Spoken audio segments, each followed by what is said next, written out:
Hey, what's up? It's been a little bit, hadn't it? It's been a crazy year, so I haven't done as many of these as I hope I would have this year, but these past two chapters have been so gosh darn good. It's bringing me back at it with the One Piece videos, baby.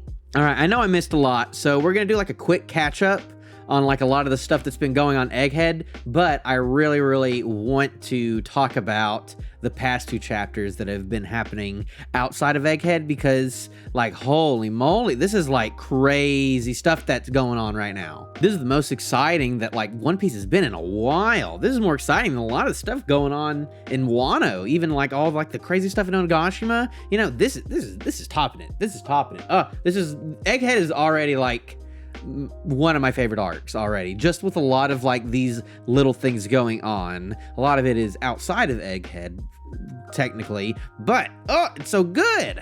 I'm gonna do a little bit of catch up on like the actual Egghead stuff that's been going on since I've missed a couple of weeks. We'll do that quick, but then we'll get into the other two. So York, I wasn't making videos during all of like the traitor revealed whodunit stuff going on in the meantime. A lot of back and forth, all, you know, a lot of people being like, oh, this person did it, oh, it's Pythagoras, oh, it's actually Lilith, oh, it's actually Seraphim Doflamingo. I was hoping it was going to be Seraphim Doflamingo. I still hope that we get more of the Seraphim, because I still want to see, you know, S. Moria, Doflamingo, Crocodile, all of that. I feel like those are all really cool things that we could see that we still haven't yet. I hope it's not just those four. I hope we get those other ones. But the traitor ended up being York. So I'm fine with that. I'm honestly glad, because throughout all of Egghead, like, what has she done? Like, hardly anything. Like, what important things have she said? She's acted like really unintelligent. She's always just like, oh, I'm sleepy. When's the next meal and stuff? So it's like who cares? It's like a throwaway character. So the fact that she's actually more of an important character, like, good. Now I just want to see how this goes. Like, her whole reasoning is because she wants to be a celestial dragon, and like, I don't know what she's thinking. I don't know why she thinks that she's gonna get away with that. Like, even in the next chapter, she's like, oh, well, the government's actually attacking me right now, so like, already we know that plan of her becoming a celestial dragon definitely not gonna end the way that she thinks it is. But I really wonder what's gonna happen next, and I wonder, like, by the end of Egghead, what all Vegapunks are actually going to be able to leave the island and go with Luffy, because Luffy did promise that he would take him, and all of the rest of them, but like, how many of them are actually gonna get out? How many of them are gonna survive? Because right now, Pythagoras has been crushed by a snake right here. Like, look at that giant explosion. Like, obviously it's One Piece, and that's a robot, and we already saw Pythagoras get like beheaded, so maybe he's more durable than that. But like, you know, I don't know about him for sure. And then Lilith is over here turned into stone too. So I have no idea how many of them are making it out and how many are actually going to survive. Shaka obviously got, you know, blown in the head, but I still think that Shaka's probably alive, because we haven't seen behind his mask yet. I feel like there's still a little bit more that Shaka can do. Like, you know, you can't have a cool person with a mysterious mask on and have it not ever be revealed what's under the mask. So we got to see what happens with that. So I think that Shaka will do like maybe one more thing, but then he'll probably die. He won't last till the end of the series for sure. Right now, the rest of the Straw Hats are still fighting all the Seraphim, you know. Luffy's not really going into Gear 5th or using like Conqueror's Honky or anything like that yet, which is a little weird. Maybe he's just like saving up right now. Maybe Oda's just like, oh no, we can't have him do it too quickly. But it's kind of surprising that Luffy is having so much trouble with this right now, especially after the type of stuff that we're going to see in the next two chapters, because it's just like, you need to be a little more up to speed on taking out these big guys, Luffy, at this point. Come on. Also, there's like just so much like crazy stuff going on with like Lucci and Kaku working with Luffy and Zoro right now. Like, how's that gonna work out, you know?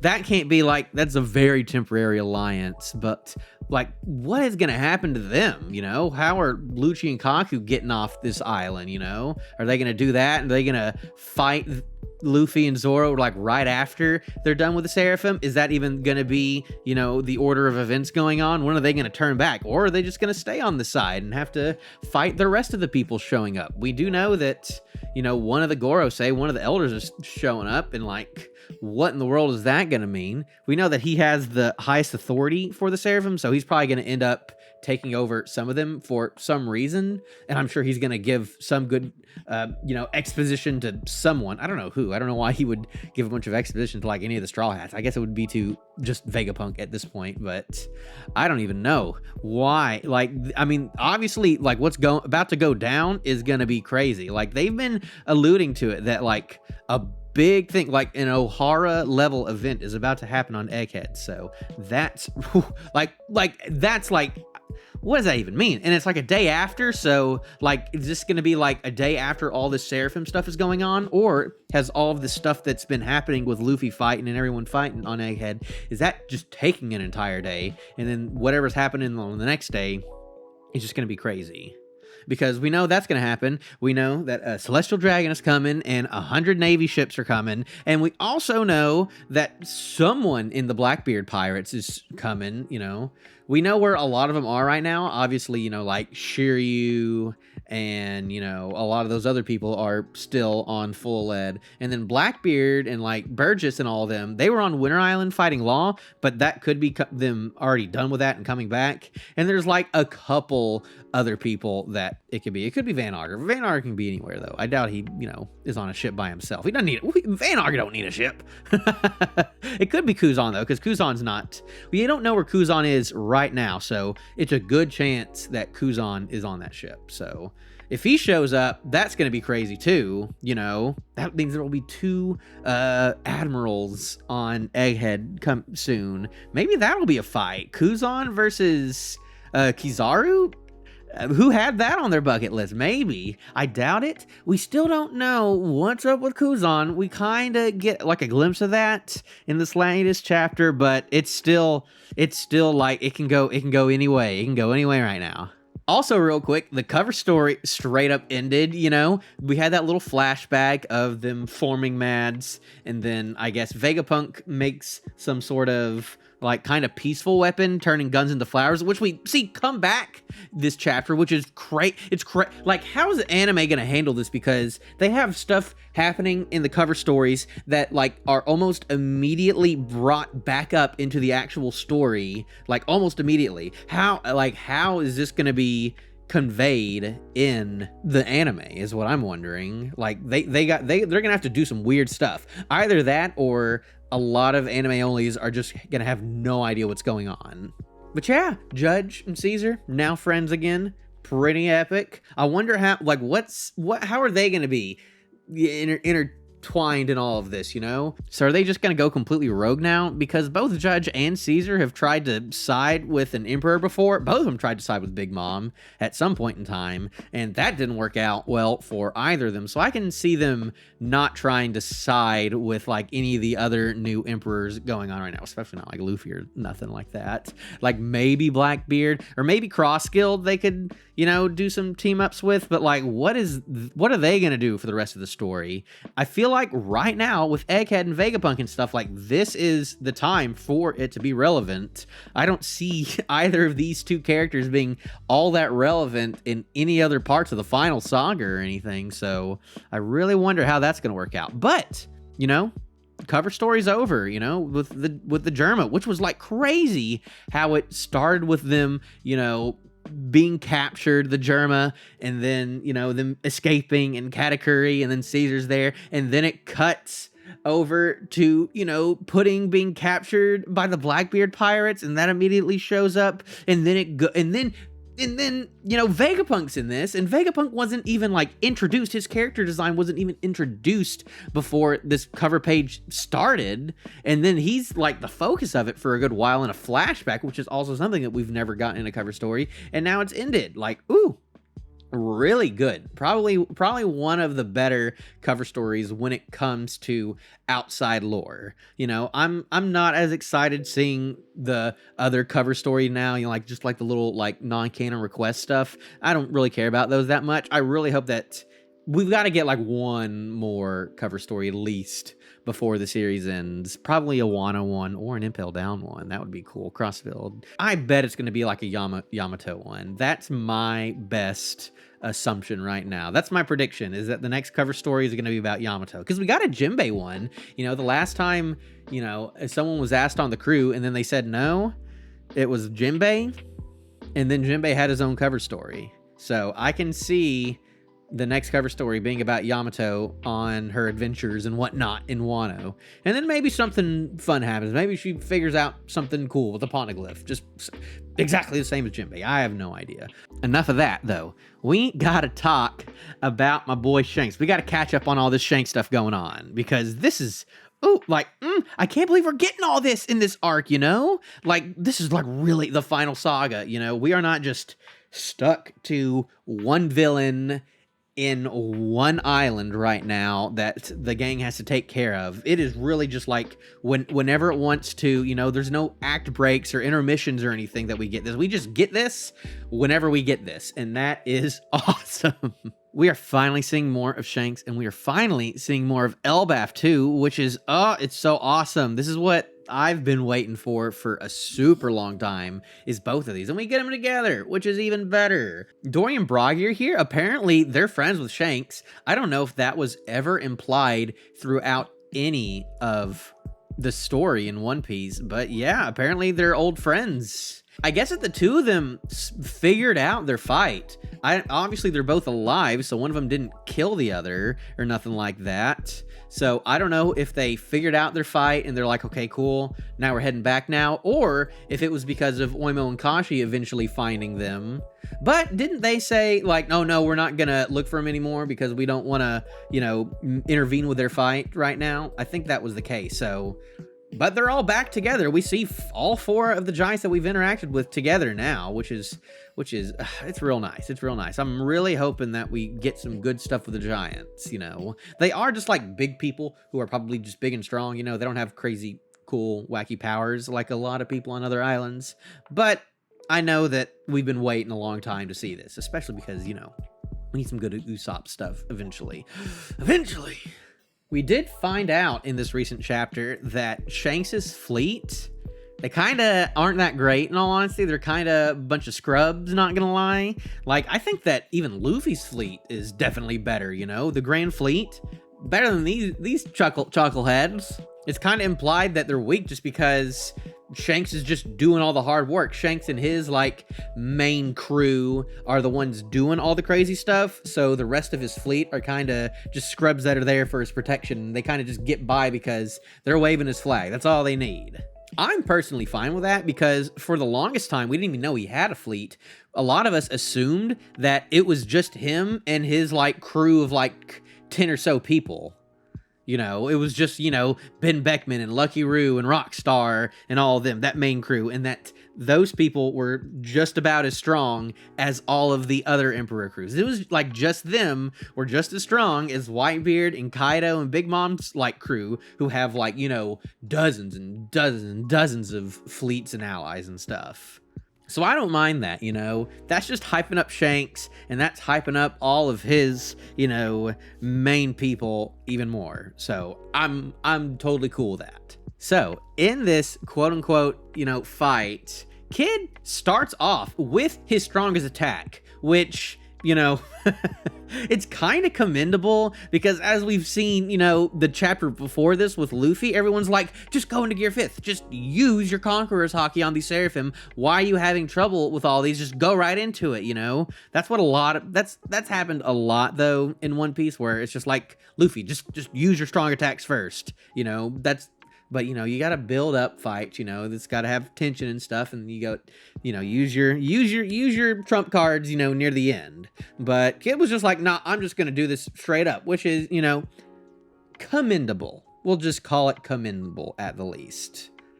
Like, this attack was going to kill people. We see right over here that, like, that was gonna eradicate people. People were gonna die because of him. So, you know, but Oda's like, no, we can't have people die in One Piece. Definitely not. So, you know, Shanks had to step in. It's not too surprising that Shanks does have future sight, It's cool. I'm glad that people are showing it more.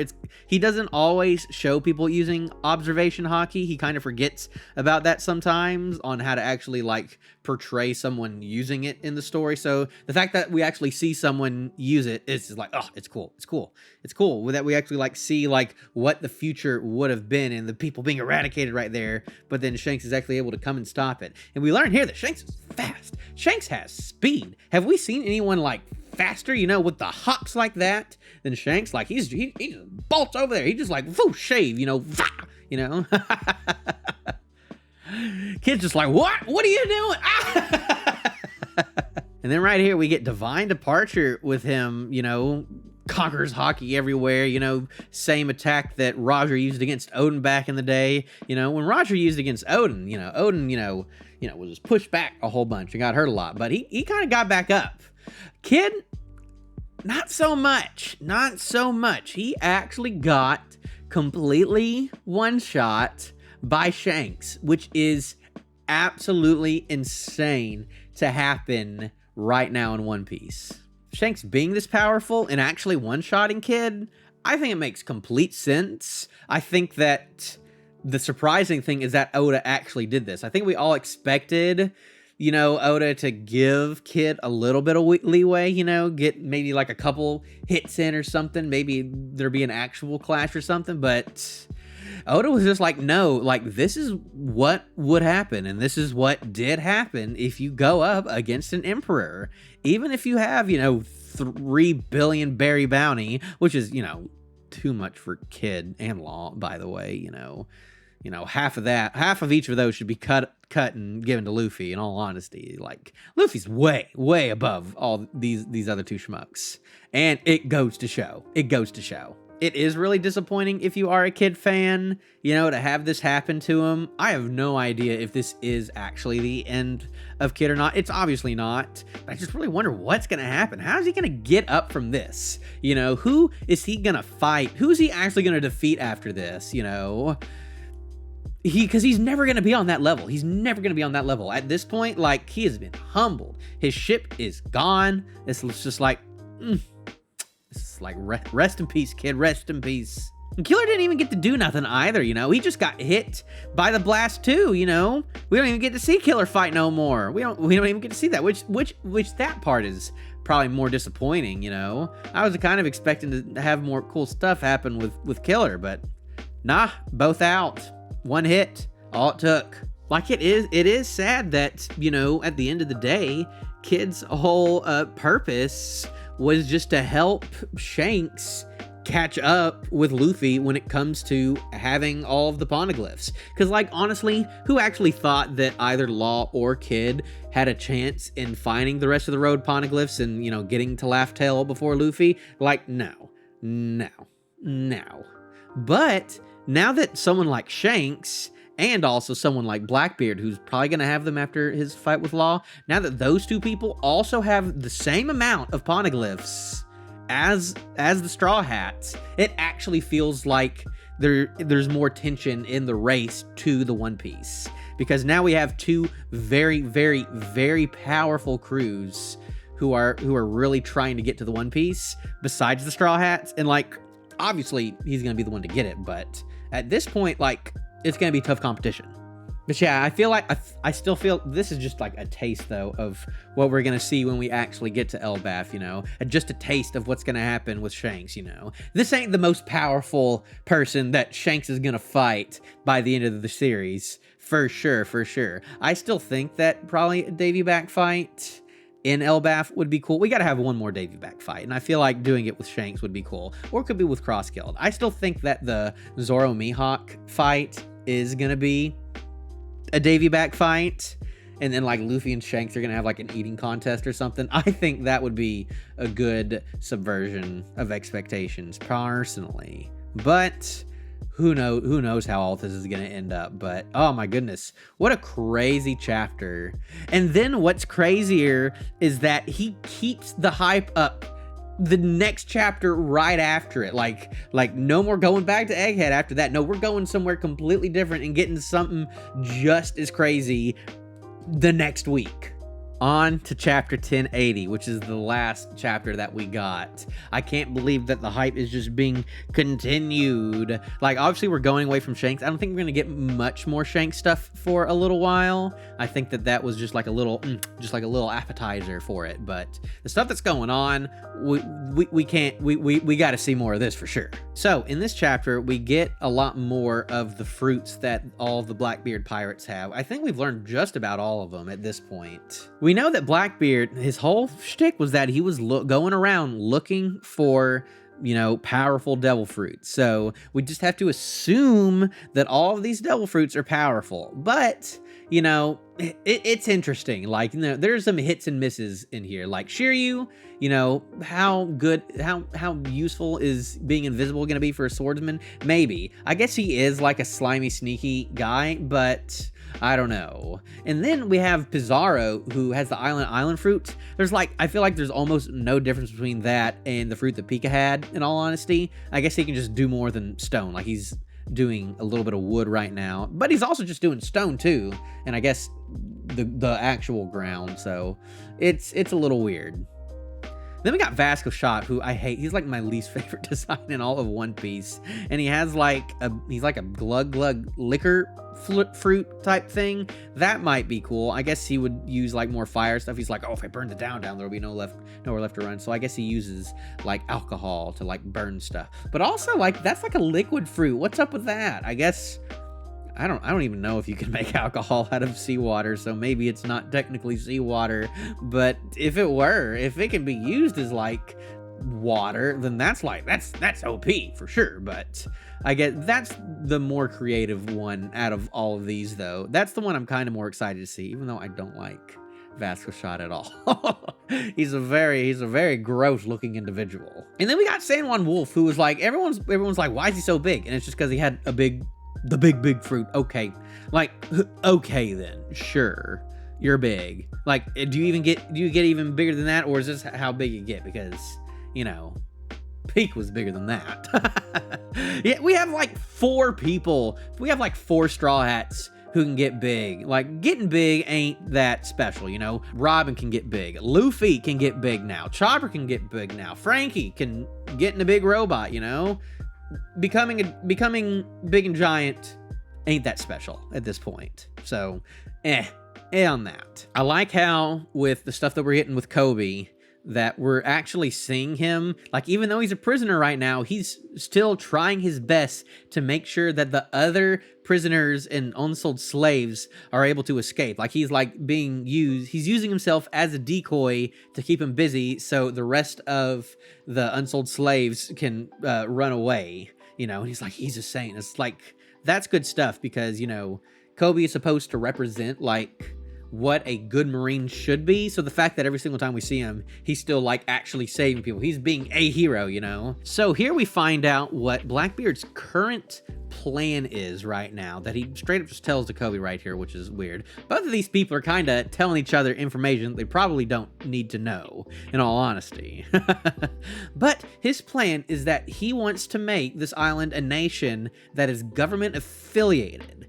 Like, that is very weird. That is very odd, I think. Why does he care about that? You know, I'm wondering this right now. Like, does Blackbeard actually want to, like, destroy the world government? Does he want there to be no more world government?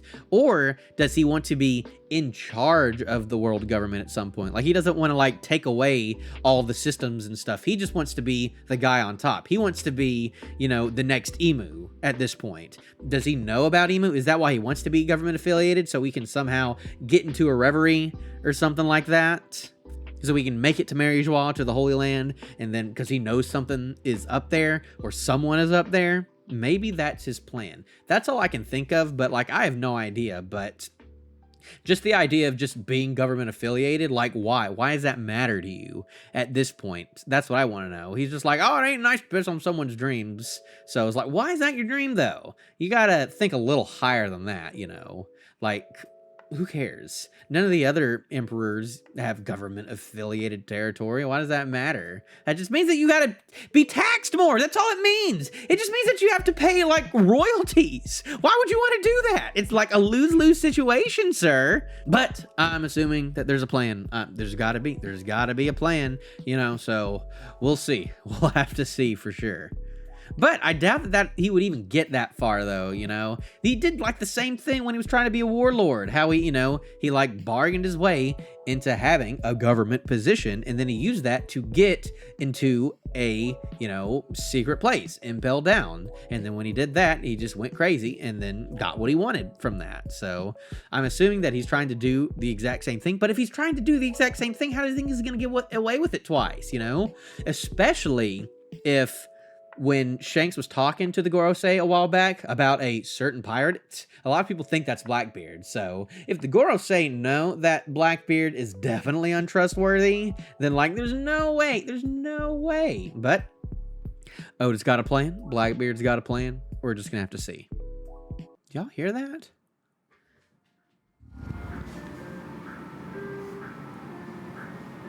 Is there an ice cream truck outside?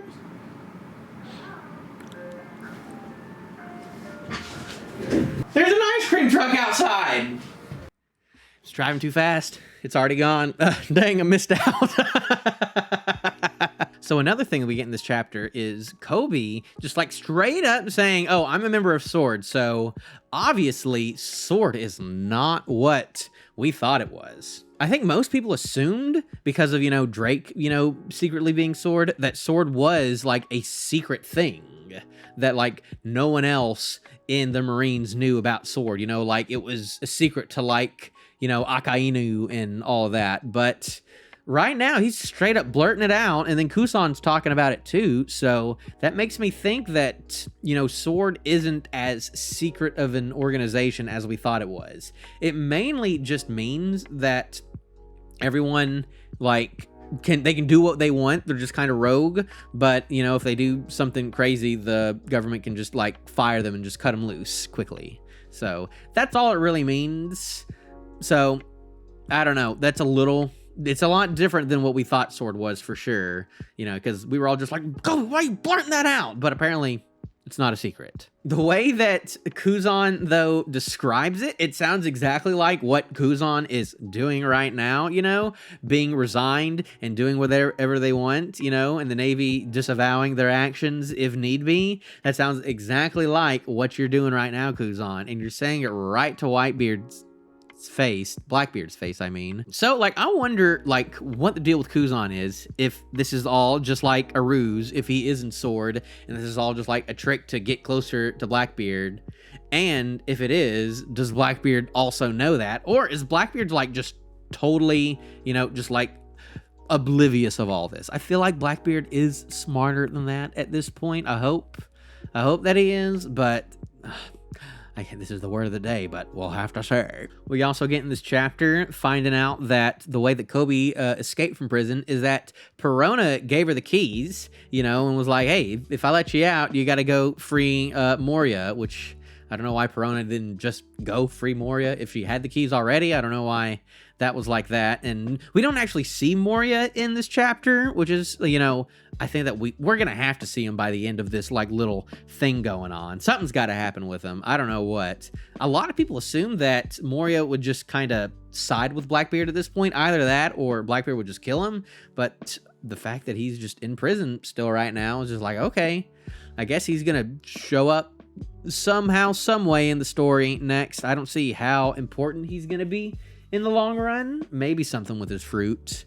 But at this point, I don't even think so with that.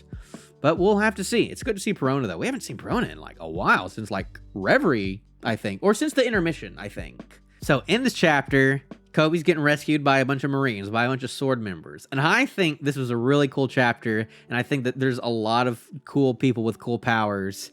in this chapter right here. Like, first off, you know, we get this whip person, which is like, that's really creative, you know, that's better than having a big fruit, you know, having a whip that you can tame like inanimate objects like buildings with, like that's neat. I'm glad that we're getting some cool Marines with cool powers, which I feel like we haven't gotten in a while. The New World, you know, has been about, you know, the Yonko this whole entire time. It's just been mainly about like emperors and their crews, that we haven't gotten a lot of cool Marine stuff. So finally, now that we're in the final saga, we're finally seeing, you know, more Marines stepping up as, you know, antagonists or protagonists, kind of in this case too. It's kind of, we kind of don't like either the Blackbeard Pirates or the Marines right now, so it's like it's all over the place, but 'tis the nature of One Piece and the politics of it and whatnot. We get Prince Groose too, and he made like the little golem guys, which I think were in like the Capone Beige cover story too. So that's crazy. This is all, you know, coming back to each other. It's the guy with a big bill. Oh, I need a big bill like that. Ah, and his little golem even has a little big bill, big little bill.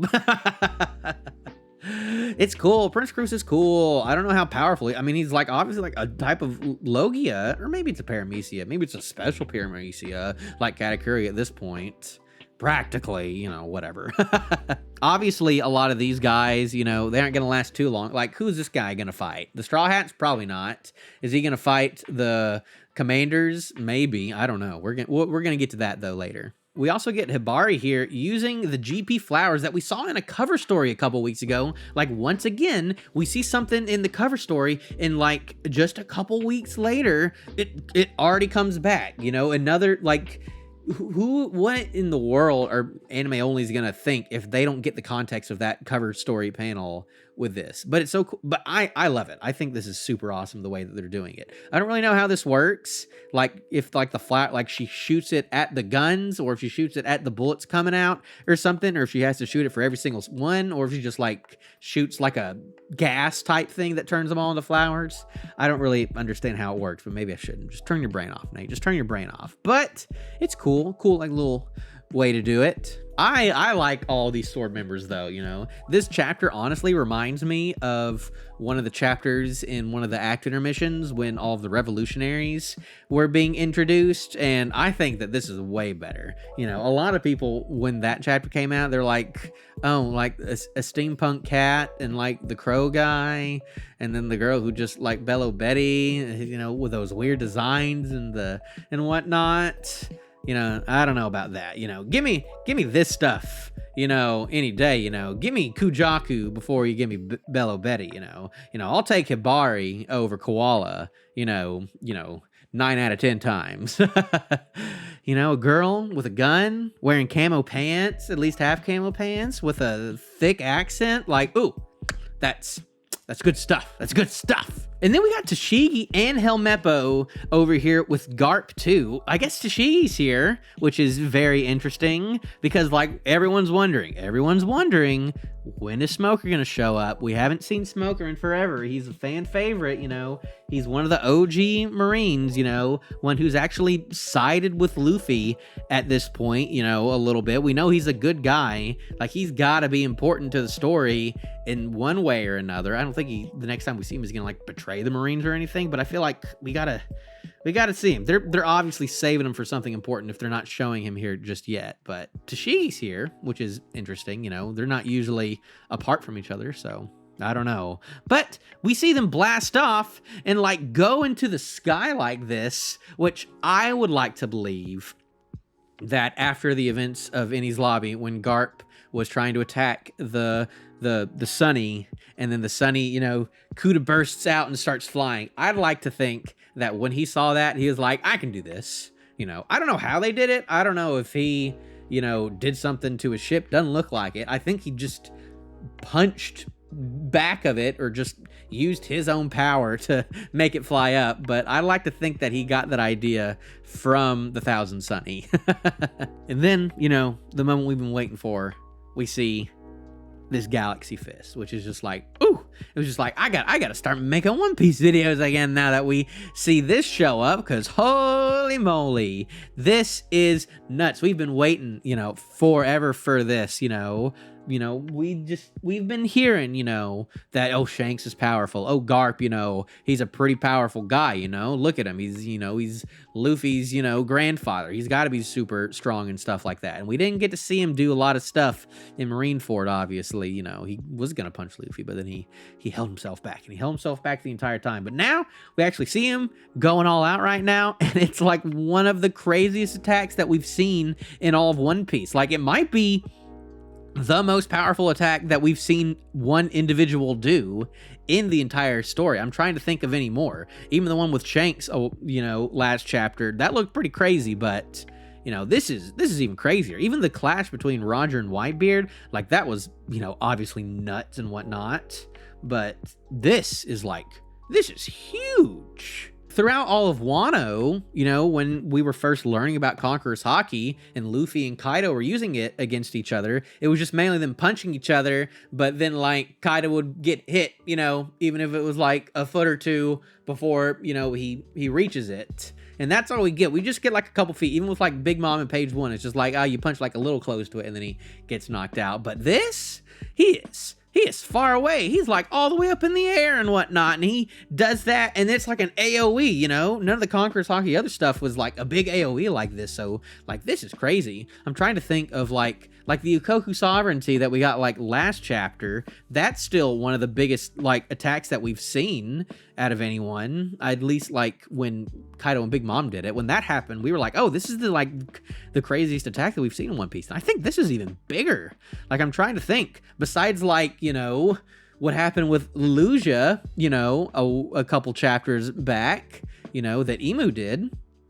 This is the biggest thing that we've seen. It's crazy. And what's crazy is that we just have to assume that this isn't like the biggest attack that anyone in One Piece can do right now. Even though this is like the #1 strongest attack that we've ever seen in One Piece, people are still going to say that Garp isn't the strongest character in One Piece, which, he probably isn't. And we know that he's obviously a lot weaker than he would have been in his prime because he's, mentioned that. I feel like, though, a lot of people for the longest time were underestimating how powerful he is, though, Like, I can't even see Luffy doing something like this right now. Like, obviously, Luffy needs to be more powerful than this by the end of the series, but, like, I don't know. Like, he obviously had his, like, big Bajrang gun at the end of Wano, which is like, oh, yeah, he defeated Kaido with a big punch, big whoop and whatnot. But, like, he still had, like, his armament wasn't too far away from Kaido. Not as much as this. And also, still, at this point, something that people don't like to mention a lot with Luffy is that whenever he, does his big powerful stuff, it's because he's in a big powerful form, and whenever he does that, he gets weak right after that. He can't keep up with that. Like Garp right here, he just went and did it, and I can assume that he can just go and do it again, and he doesn't have to like, power down for 5 minutes or nothing like that, But that's like a lot of the villains and other characters in One Piece don't have to do that. Luffy's the only one that has to do that. So it's hard to be like, oh, Luffy's going to be #1 at the very end of things until he's doing this type of stuff on a regular basis without having, become a shriveled old man or a tiny little guy at the very end of things. I still don't see how Luffy can be the strongest when he has that difficulty to stay like that at most times. Gear 4, they can only be in it for a couple minutes and then it goes away, But even though this is like one of the strongest attacks, this is hype. This is definitely like some big buildup, just like last week. But we know that like something has got to happen during this fight, and that Garp can't just win all of this and beat all the Blackbeard pirates here and take Kobe back and then everything be fine and hunky-dory. Something's got to happen, Out of all of like the Blackbeard pirates that we've seen right now, like I still think it may be like a good fight with like Shiryu and Sanwan Wolf and Pizarro with the Island fruit. I feel like that would be like a good fight for Garp, and I feel like he would win against all those people. But we know that all of those Blackbeard pirates are people that are going to have to be used later on in the story. Like the Straw Hats are going to be the people who are going to defeat the Blackbeard pirates. It's not going to be Garp. It's not going to be Sword. As much as I like these people in Sword, these guys are not going to defeat the Blackbeard pirates at all, for sure. So something's got to happen. Either Blackbeard comes back and then that's a real fight, or someone else shows up that I don't know about. Maybe Crossguild shows up. Maybe Mihawk shows up and stuff like that. That'd be crazy. I doubt that's going to happen. Kobe's going to get away. But Garp, something's got to happen. Either he's going to get captured or he's going to die here. I still don't think that Garp is going to die unless Luffy is there. You know, it's nice. It would be nice for him to redeem himself, you know, after what happened with Ace. You know, if he can at least help Kobe out, you know. A lot of people are like, oh, why are you doing this for Kobe, but you wouldn't do this for Ace? But, you know, my best guess is that because Kobe listens to him. I mean, it's still Garp's own fault for leaving Luffy and Ace, you know, in the jungle with bandits all the time. Like, no wonder they wouldn't take him seriously or follow his orders. But now that Garp's got someone that will actually follow his orders, you know, he's like, oh, no, I care about this person. I care about Kobe because he actually listens to me. Obviously, this is cool that he went and, you know, took out an entire, like, center of, like, you know, jobbers and stuff, you know, just regular little pirates. But we need to see him use this against a strong person, you know. At least last chapter with Shanks, you know, Shanks used it on someone with a 3 billion berry bounty. So that's why that's impressive. But this right here, he kind of just used this on a bunch of buildings and a bunch of fodder people. So we need to see a strong attack, a strong named attack that Garp uses against an individual. That's what we need to see next. That's what I gotta see. Whatever happens though, we gotta see it. If we just like go back to Egghead right now and just do more like silly Egghead shenanigans, and then we cut back to this and we find, you know, Garp on the ground, hurt or defeated or something, oh, that will be disappointing, you know. Like, we don't need to see any more of the Shanks stuff. Like, the Shanks and Kid stuff, that can wait for a little bit, but this has to be addressed. This is a cliffhanger if I've ever seen one, I do declare. So we got to see what happens after this. We got to find out what happens to Garp, what happens to Kobe, what happens to all the Blackbeard pirates here. We still don't know where Blackbeard is. He's definitely not here right now. I don't know if he's still on Winter Island dealing with law stuff, or if he's actually on his way to Egghead too, because that's going to be crazy, you know. Luffy actually having to deal with more Blackbeard pirates, you know, this soon. Wasn't expecting that, but, you know, everything that's going on is crazy hype. You know, the stuff on Egghead with the Seraphim and the Elders and the Straw Hats and all that, that's crazy. The stuff on Elbaf with Shanks and Kid, that's crazy. The stuff happening here, that's crazy. Like, and then we still got, I haven't even talked about Vivi because I wasn't